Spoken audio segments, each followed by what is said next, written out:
Bonjour à tous, vous avez vu du pipi près du panier de votre chien ou alors des flaques dans la maison, c'est pas normal. On va parler aujourd'hui de l'incontinence urinaire chez nos chiens. Et pour ce faire, je vous propose d'en discuter avec ma consoeur, le docteur Élodie Darnis, spécialiste en médecine interne au CHV Frégis. Si vous voulez nous laisser un petit commentaire, un petit message, eh bien ça nous fait toujours plaisir, n'hésitez pas sous l'épisode. Likez si vous avez aimé ce que l'on va vous dire et surtout, eh bien, abonnez-vous à les génériques.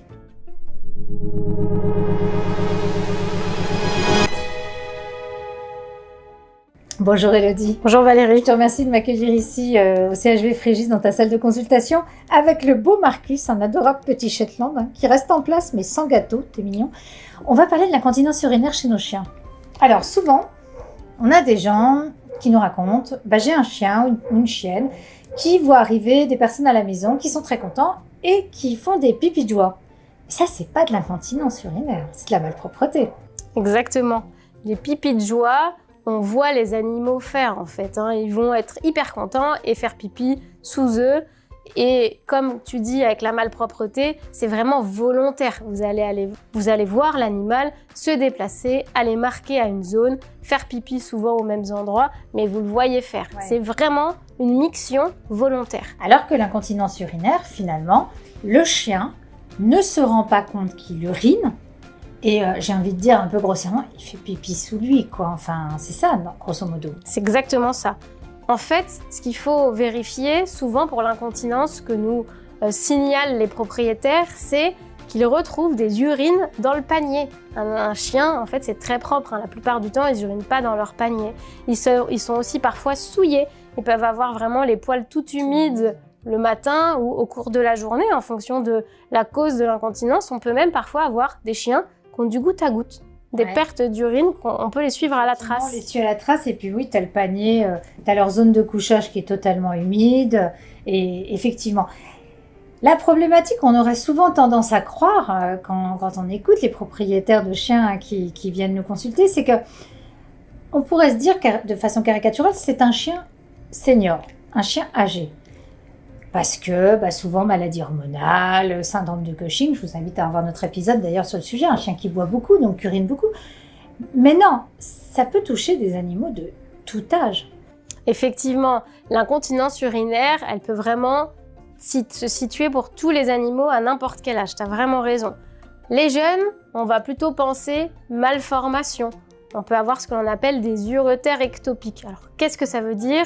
C'est des uretères qui, au lieu l'extrémité de s'aboucher normalement dans la vessie, vont venir s'aboucher plus loin. Et donc, le sac vésical qui permet de récolter les urines n'a plus sa fonction.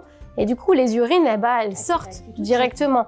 Et ça fait partie des malformations qu'on détecte en général chez les jeunes chiens. Ensuite, à l'âge adulte, la plupart du temps, on simplifie vraiment les choses, on peut avoir ce que l'on appelle l'incompétence sphinctérienne. En fait, qu'est-ce que c'est ça? C'est quand la chienne a été stérilisée, on peut avoir quelques mois, quelques années après, un sphincter en fait qui se relâche, il n'y a plus les hormones, et du coup, la chienne va plus être capable de se retenir souvent la nuit. La journée en général, ça se passe bien, c'est plutôt au couchage, il se couche et puis hop, il y a une petite flaque d'urine, petite perte que les propriétaires signalent. Ça, c'est pour l'incompétence sphinctérienne. Et puis ensuite, tu l'as dit, pour ces fameux animaux qui boivent beaucoup et en conséquence, ils urinent beaucoup, il faut rechercher l'affection qui provoque ça. Et le fait qu'ils urinent beaucoup et qu'ils puissent avoir de l'incontinence à cause de ça, c'est souvent quand même parce que les sphincters se relâchent. Donc souvent, finalement, chez la chienne, on retrouve cette incompétence sphinctérienne un peu tardive, exacerbée par le fait de boire beaucoup et donc d'uriner plus. Bien sûr, donc j'ai parlé du syndrome de Cushing, mais on aurait pu parler aussi du diabète, qui fait boire beaucoup l'animal. Je vous invite aussi à revoir notre épisode sur le diabète. Y a-t-il des races, me regarde pas comme ça, t'inquiète pas, t'es pas concernée. Y a-t-il des races prédisposées? Oui, il y a des races prédisposées pour certaines affections congénitales. L'incompétence sphinctérienne, alors par exemple, ça peut toucher n'importe quelle race, c'est plus souvent quand même des grands chiens. Mais par exemple, les uretères ectopiques, et l'incontinence liée à ça, on va plutôt le voir chez des Golden Retriever, des Boxers, des Doberman, des Rottweiler. On va dire plutôt les chiens de grand format, même si les petits chiens peuvent ne pas être épargnés. Ça touche toutes les races. Et donc, on l'a dit, donc à tout âge. Alors, ce diagnostic d'incontinence urinaire, là, j'imagine qu'on va aller vérifier le fonctionnement des sphincters. Et tu me parlais aussi de profil urodynamique. Qu'est-ce que ça signifie? Alors, le diagnostic, il est assez complexe, hein. On va revenir sur le profil urodynamique, mais pour voir s'il y a une incontinence urinaire et vraiment la caractériser, en général, c'est vraiment l'anamnèse, ce que nous racontent les propriétaires, l'examen clinique pour vérifier qu'il n'y ait pas de troubles neurologiques qui peut donner en fait des problèmes vésicaux et secondairement une incontinence urinaire, hein, avec une vessie qui n'arrive pas à se vidanger et qui se vidange par trop plein. Si jamais on a des anomalies congénitales, en fait, il faut parfois aller en endoscopie ou faire une échographie abdominale, faire un scanner urinaire. Il y a des examens en fait qu'on va orienter en fonction de notre suspicion. Si l'animal est âgé, on va rechercher les maladies hormonales, celles qui font boire davantage. Donc on va vraiment s'adapter au cas. Le profil urodynamique, lui, on le fait quand vraiment on a exclu beaucoup de choses, qu'on a exclu beaucoup de maladies.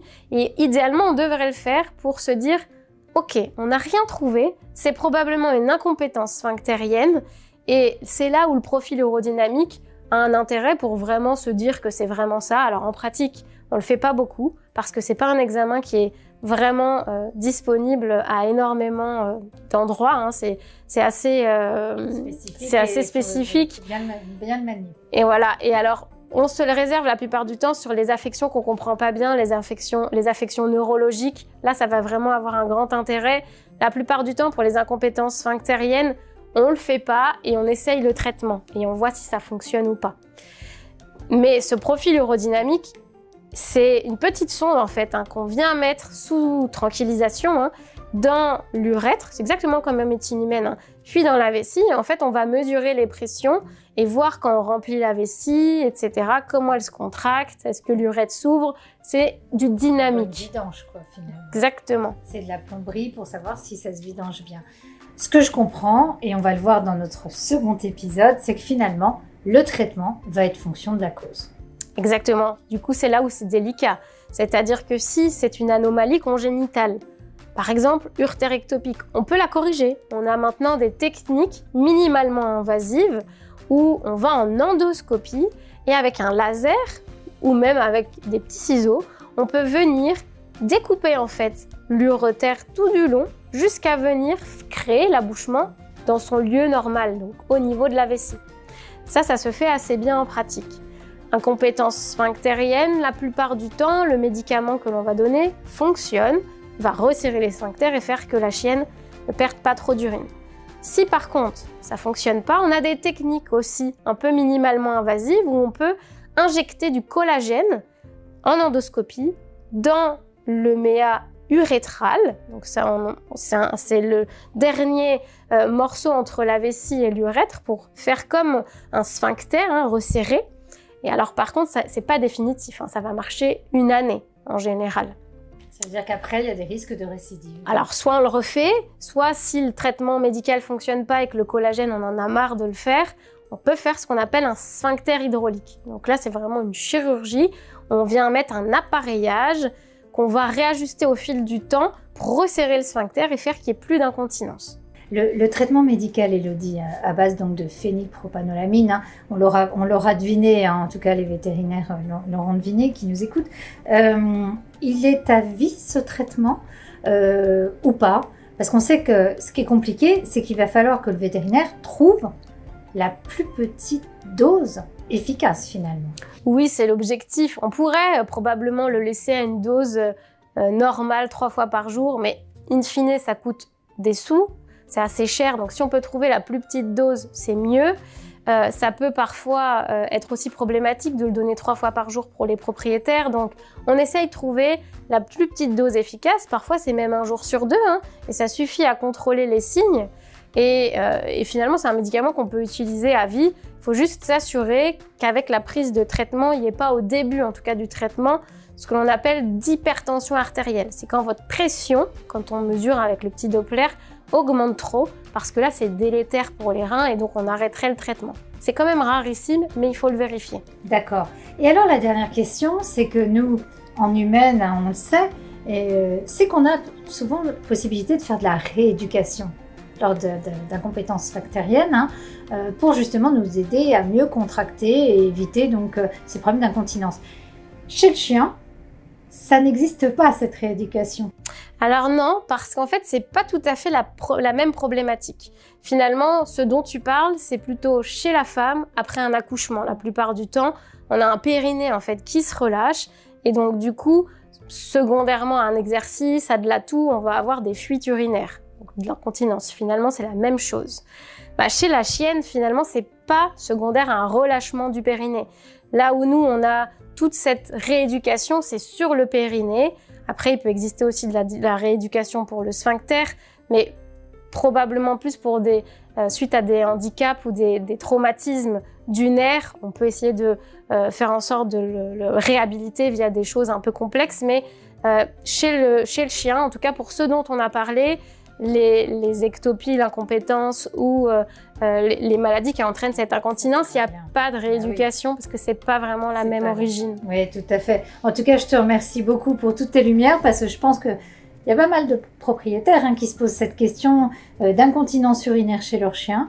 J'espère que vous saurez identifier si c'est une véritable incontinence urinaire ou pas. Si vous avez des doutes, eh bien, consultez votre vétérinaire qui pourra au cours de son anamnèse justement, c'est-à-dire qu'en vous écoutant et en regardant aussi votre animal. Et puis, une petite astuce, si vous arrivez à faire une mini vidéo avec votre animal sur le fait, ça aidera énormément les vétérinaires.